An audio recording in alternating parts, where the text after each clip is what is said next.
Hi, എൻ്റെ പേര് Muhasina. Misconception and management of നീ ഇഞ്ചുറി ആൻഡ് ആർത്രൈറ്റിസ് എന്ന ടോപ്പിക്കിനെ കുറിച്ച് സംസാരിക്കാനായി ഇന്ന് നമ്മുടെ കൂടെയുള്ളത് doctor Yogesh Kammal, orthopaedic surgeon, and doctor Nabeel Muhammad. Welcome to the talk. മുംബൈക്കും നോർത്ത് കേരളയ്ക്കും ഇടയിലുള്ള ഏക നീ ആൻഡ് ഹിപ്പ് സ്പെഷ്യാലിറ്റി ക്ലിനിക്കാണ് KMC ഹോസ്പിറ്റലിലെ ഓർത്തോപീഡിക്സ് ഡിപ്പാർട്ട്മെന്റിലുള്ളത്. അപ്പൊ നമുക്ക് ഇതിനെപ്പറ്റി കൂടുതൽ ചോദിച്ചറിയാനായിട്ട് ഡോക്ടേഴ്സിനോട് തന്നെ ഓരോന്നായി ചോദിച്ചോളാം. നമുക്ക് ആദ്യത്തെ ക്വസ്റ്റ്യൻ എന്താണെന്ന് വെച്ച് കഴിഞ്ഞാൽ നമ്മുടെ ആർത്രൈറ്റിസും അതുപോലെ തന്നെ ആർത്രൈറ്റിസും നീ ഇഞ്ചുറീസും തമ്മിലുള്ള ബന്ധം എന്താണ്? The relationship between arthritis and നീ ഇഞ്ചുറീസ്. Okay, എനിക്ക് മലയാളം കുറച്ച് അറിയാം.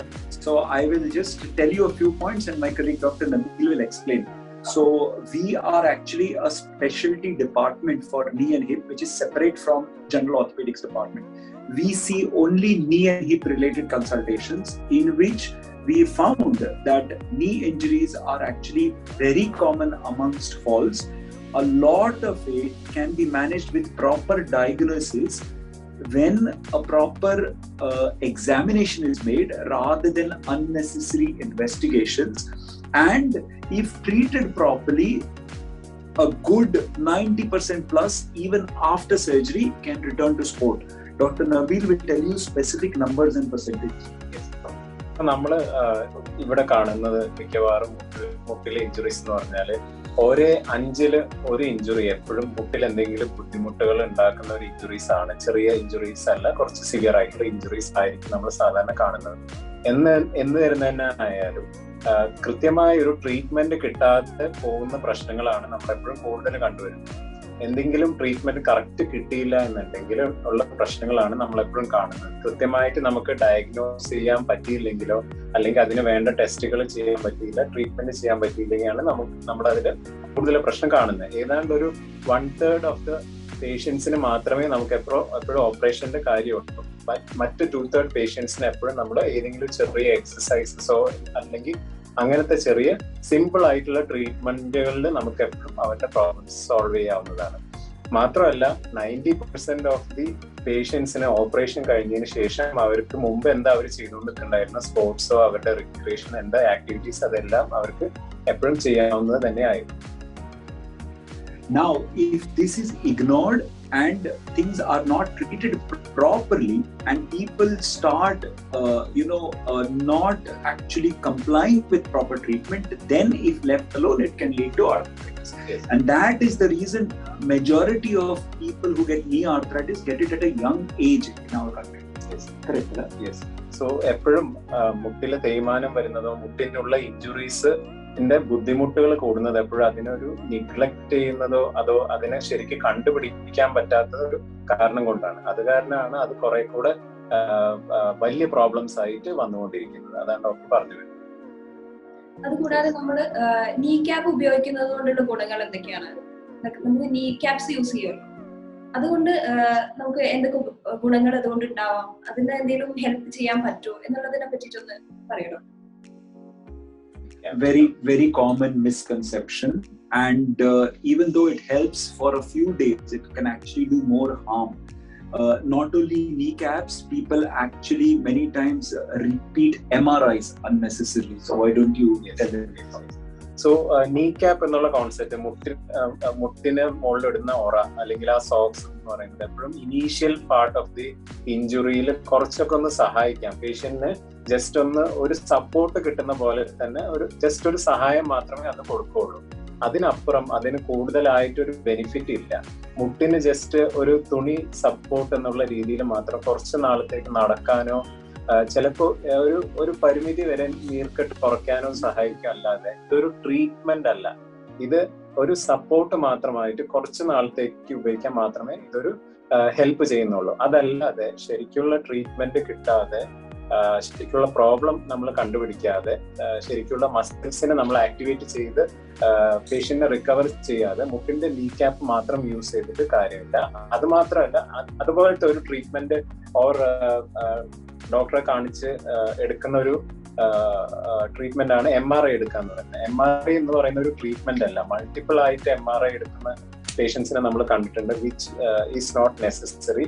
നമുക്കത് ഒരു ആവശ്യമില്ലാത്ത ഒരു കാര്യമാണ്. MRI എന്ന് പറയുന്ന ഒരു ഫോട്ടോ ആണ്, മുട്ടിന്റെ ഉള്ളിലേക്ക് നമ്മൾ നോക്കുന്ന ഒരു ഫോട്ടോ ആണ്. അത് രണ്ടാമതോ മൂന്നാമതോ എടുക്കേണ്ട ഒരു കാര്യമില്ല. ഇത് മുട്ടിന്റെ ഇഞ്ചുറീസ് വരുമ്പോൾ കോമൺ ആയിട്ട് വരുന്ന പ്രശ്നങ്ങളിൽ ഒന്നാണ് ഈ നീക്കപ്പെടുന്നതും രണ്ടോ മൂന്നോ പ്രാവശ്യം MRI എടുക്കുന്നത്. ഇപ്പൊ നമ്മള് ആർത്രൈറ്റിസ് പോലെയുള്ള രോഗങ്ങൾക്ക് നമ്മൾ സർജറീസ് ആണ് കൂടുതൽ ഓപ്റ്റ് ചെയ്യുന്നത്.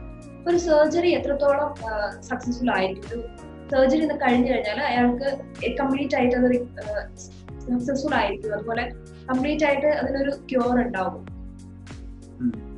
Understood. So that means surgery, we are specialists for surgery on the knee.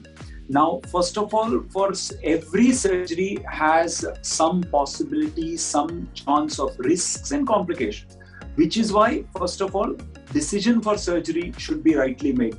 Surgery in most cases on the knees is not like it can be decided tomorrow and decided today and done tomorrow. There are many technical aspects about surgery, small aspects where things make a difference, where a specialist can tackle it differently.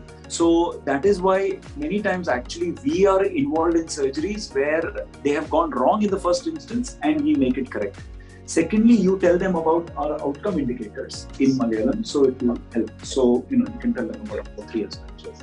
So ഒരു operation എന്ന് നമ്മൾ ഒരു പേഷ്യന്റിന് ഉദ്ദേശിക്കുമ്പോൾ നമ്മൾ എപ്പോഴും ആദ്യം ആലോചിക്കേണ്ടത് ആ പേഷ്യന്റിന് അതേ ഓപ്പറേഷൻ തന്നെയാണോ സക്സസ് കൊടുക്കുക എന്നുള്ളതാണ് നമ്മൾ ആദ്യം തീരുമാനിക്കുന്ന കാര്യം. അപ്പോൾ ഒരു പേഷ്യന്റിന് നമ്മൾ ഏതൊക്കെ പ്രശ്നങ്ങൾ ഉണ്ട് എന്ന് നമ്മൾ കൃത്യമായിട്ട് കണ്ടുപിടിക്കണം.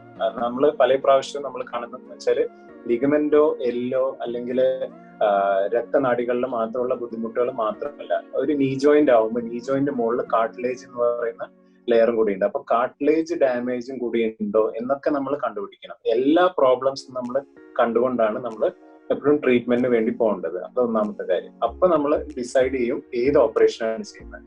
ഇനി ഓപ്പറേഷൻ കഴിഞ്ഞാൽ തന്നെ, ഓപ്പറേഷൻ കഴിഞ്ഞാൽ ഉടനെ റിക്കവറി നമുക്ക് എക്സ്പെക്ട് ചെയ്യാൻ പാടില്ല. അതൊരു സ്റ്റേജ് പ്രോസസ്സാണ്. നമുക്കൊരു റീഹാബിലിറ്റേഷൻ പ്രോഗ്രാമും കൂടി ഉണ്ടാവും. നമുക്ക് ട്രെയിൻഡ് ആയിട്ടുള്ള ഫിസിയോതെറാപ്പിസ്റ്റിന്റെ ഹെൽപ്പിൽ സഹായത്തോടു കൂടി എക്സസൈസസ് നമ്മൾ സ്റ്റെപ്പ് ബൈ സ്റ്റെപ്പ് ചെയ്തിട്ടാണ് എപ്പോഴും ഏത് പേഷ്യന്റിനും പ്രോഗ്രസ് ചെയ്യാൻ പറ്റുക. അല്ലാതെ ഒറ്റയടിക്ക് ഓപ്പറേഷൻ ചെയ്താൽ നമുക്ക് മാജിക് ആയിട്ട് റിക്കവർ ചെയ്യാൻ പറ്റില്ല.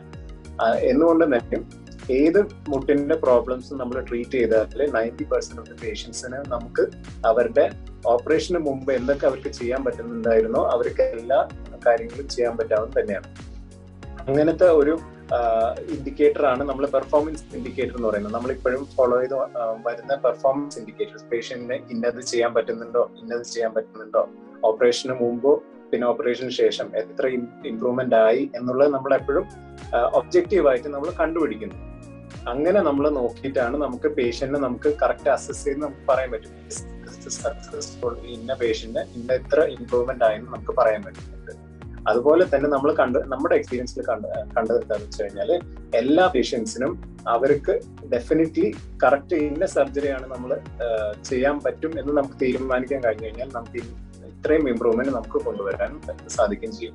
പേഷ്യന്റ് സെലക്ഷൻ ആൻഡ് അതിനുശേഷം പേഷ്യന്റിന് കൊടുക്കുന്ന ട്രീറ്റ്മെന്റ് ഓപ്പറേഷന് ശേഷം ഇന്ന റീഹാബിലിറ്റേഷൻ കറക്റ്റ് കൊടുത്തു കഴിഞ്ഞാൽ നല്ല റിസൾട്ട് ആയിരിക്കും കിട്ടുക.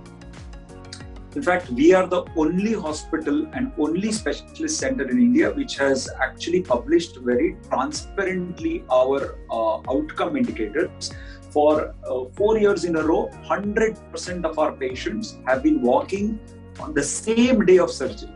Not only sports injury patients, also 70-80 years old patients having joint replacements walk within 24 hours, 100%. And 95 to 100% are also doing steps before discharge. And all this we manage in package cost. So it is outcome which is important and quality which is important for success. Yes.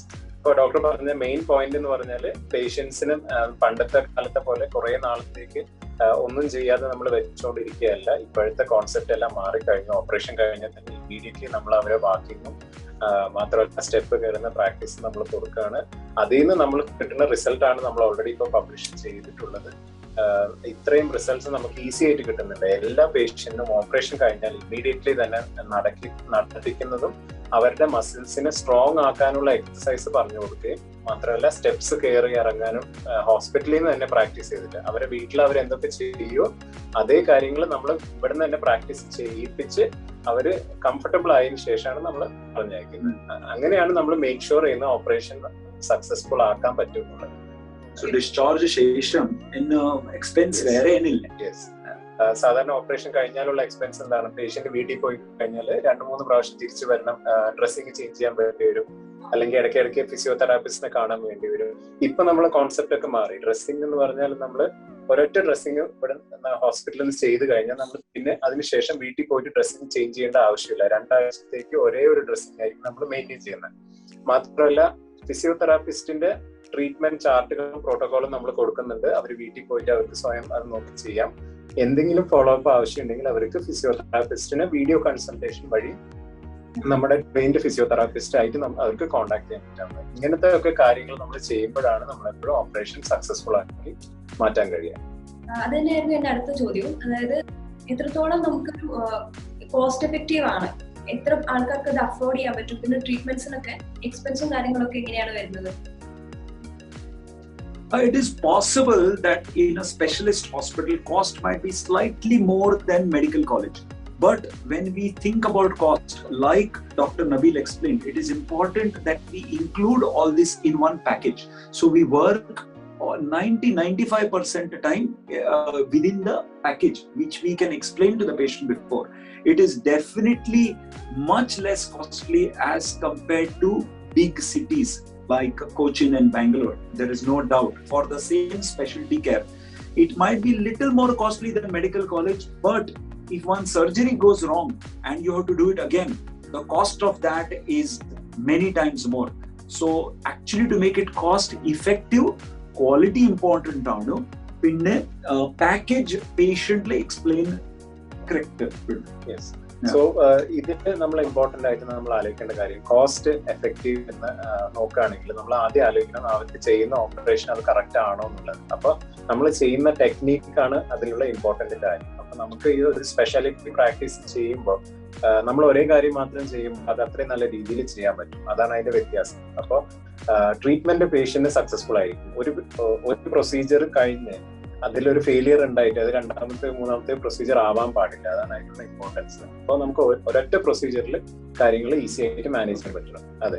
അപ്പോൾ cost എഫക്റ്റീവിന്റെ കാര്യം പറയുമ്പോൾ correct ആയിട്ട് നമുക്ക് ഒരു patient ഒരു പ്രൊസീജിയറിൽ നമുക്ക് manage ചെയ്യാൻ പറ്റണം. ആ കോസ്റ്റ് നമ്മൾ പാക്കേജ് റേറ്റ് ആയിട്ട് കൊടുക്കുമ്പോൾ ഇപ്പോൾ ആ പേഷ്യന്റിനുള്ള ഫിസിയോതെറാപ്പി, മരുന്നുകൾ, പിന്നെ ഹോസ്പിറ്റൽ ഓപ്പറേഷന്റെ കോസ്റ്റുകൾ എല്ലാം നമ്മൾ ഒരേ പാക്കേജ് ആയിട്ട് നമ്മൾ പേഷ്യന്റിന് കൊടുത്തിട്ട് ആ പാക്കേജിനുള്ളിൽ പേഷ്യന്റിനെ വീട്ടിലേക്ക് പോകാൻ മാത്രം റെഡിയാക്കി കൊണ്ടുവരികയാണ്. അതിനുശേഷം വീട്ടിലേക്ക് പോയി കഴിഞ്ഞാൽ പിന്നെ ഹോസ്പിറ്റലിൽ വരേണ്ട കാര്യങ്ങളൊന്നും ഇല്ല. അവർക്ക് വീട്ടിൽ നിന്ന് തന്നെ വീഡിയോ കൺസൾട്ടേഷനും ഫോളോ അപ്പും കാര്യങ്ങളൊക്കെ മാനേജ് ചെയ്യാൻ പറ്റുകയാണ്. അപ്പൊ ഈ കോവിഡിന്റെ സിറ്റുവേഷനിലാണ് നമ്മൾ ഇപ്പൊ കുറച്ചും കൂടി ഇത് നമ്മൾ റിഫൈൻ ചെയ്തുകൊണ്ട് വന്നത്. ഇങ്ങനത്തെ നമ്മുടെ പാക്കേജും കാര്യങ്ങളും ഇപ്പൊ ഇതെല്ലാം നമുക്ക് മുമ്പ് ഓൾറെഡി ഉണ്ടായിരുന്നു.